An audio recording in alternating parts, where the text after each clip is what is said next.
Hello everyone, this is Ratika Roy Bhattacharya. I welcome you all on my YouTube channel Study Together with Ratika. Today we are going to start a new topic, that is how can we balance a chemical equation. First of all, it is important to know what is a chemical equation, how it is balanced and what is the need to balance it. So we will start with a chemical equation, that what it is.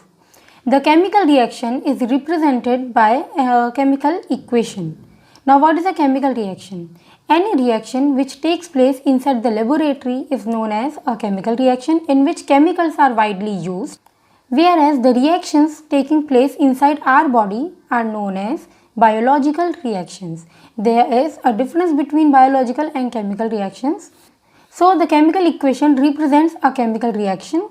It is a word equation in which left hand side and right hand sides are there, in which number of atoms participate of chemicals, and these atoms should be placed in such a manner that they form an equal number in left hand side and right hand side. Now what is the need to balance the chemical equation? You know, the chemical equations follow the law of conservation of mass, which says that the mass can neither be created nor be destroyed. Here we have two sides, left hand side and right hand side. We write the reactants in left hand side and products in right hand side. Here the reactants are A and B and the products are C and D. Now we will take a few examples. For example, magnesium, when reacts with oxygen, it gives magnesium oxide. Here if you see, the oxygen atoms are 2 in left hand side whereas only 1 in right hand side. So you cannot call it as balanced equation. This type of equation is known as skeletal chemical equation.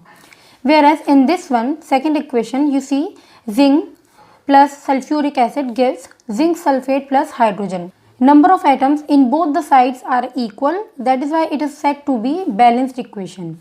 In this way, we will learn how to balance the chemical equations one by one. You know, some rules have to be followed while balancing an equation. The first rule says you cannot write any number here at the bottom. Only you can put numbers here left hand side, whatever number you are supposed to write. What we are supposed to do, first of all, we will put L and R, that is left and right, and we will write the number of atoms. Okay, here iron, in left hand side just only one atom is present, so we will write 1, and in right hand side we have 3 atoms of iron. Then we have 2 hydrogen in left hand side and 2 hydrogen in right hand side. And oxygen atom, just only single atom, and here we have 4 atoms. So hydrogen atoms are already balanced. We need to balance iron first. Okay, so 3 iron atoms are there in right hand side. What we will do, we will put here 3 so that the number of atoms of iron becomes equal in both the sides.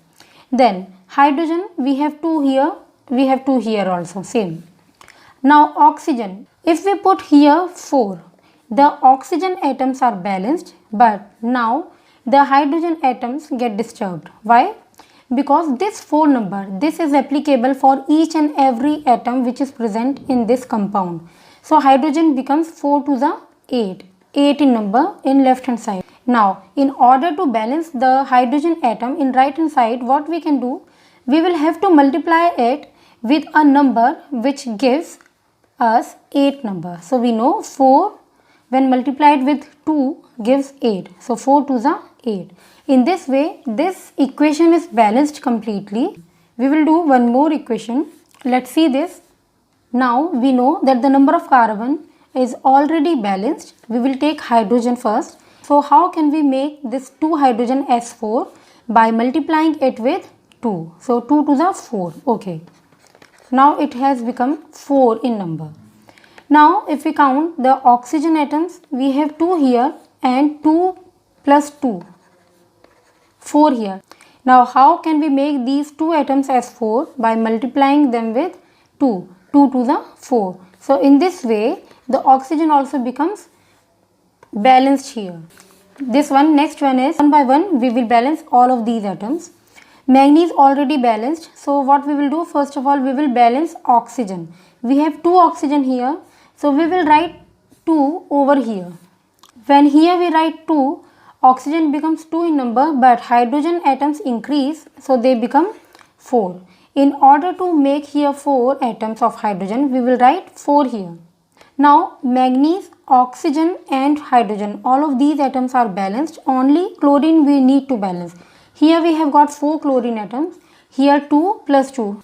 So already chlorine atoms also get balanced. Now the next one.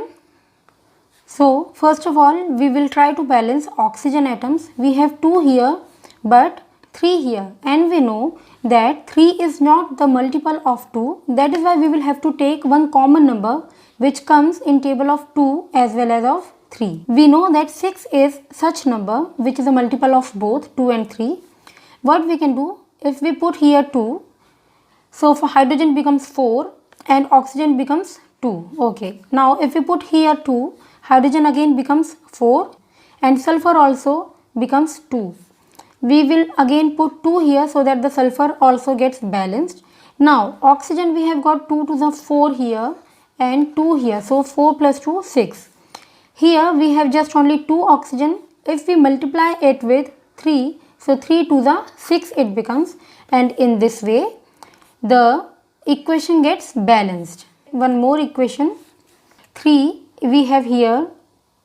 If we multiply it with 2, it becomes 3 to the 6. And if we multiply this with 3, it becomes 3 to the 6. So chlorine gets balanced here. Now 2 aluminium. So we can write 2 over here. 3 copper. We can write 3 here. And in this manner, the equation gets balanced. Now I hope that all of you have understood how can we balance a chemical reaction. Whenever you write a chemical equation, you should keep in mind that you should always write a balanced equation. I'll be back with some other topic. Till then, bye-bye, take care, and do not forget to like, share and subscribe to this channel. Thanks for watching.